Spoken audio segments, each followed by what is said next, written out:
গীতার সারাংশ।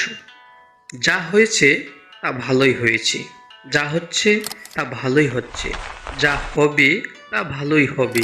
তোমার কি হারিয়েছে যে তুমি কাঁদছো? তুমি কি নিয়ে এসেছিলে যা তুমি হারিয়েছ? তুমি কি সৃষ্টি করেছো যা নষ্ট হয়ে গেছে? তুমি যা নিয়েছো এখান থেকেই নিয়েছো, যা দিয়েছো এখানেই দিয়েছো। তোমার আজ যা আছে কাল তা অন্য কারো ছিল, পরশু সেটা অন্য কারো হয়ে যাবে। পরিবর্তনেই সংসারের নিয়ম। এই হচ্ছে গীতার সারাংশ।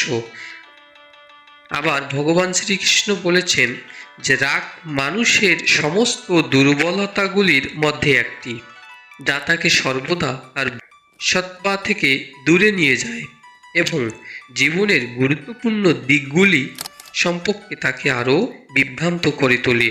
ফলে সে সঠিক এবং ভুলের মধ্যে পার্থক্য করতে অক্ষম হয়ে পড়ে। রাগান্বিত হয়ে সে নিজের ক্ষতি করে এবং জীবনের লক্ষ্য থেকে বিচ্যুত হয়ে যায়। ভগবান শ্রীকৃষ্ণের উপদেশগুলি কেউ যদি মান্যতা করে তাহলে তার জীবন সুখে শান্তিতে ভরে উঠবে। হরে কৃষ্ণ, রাধে রাধে।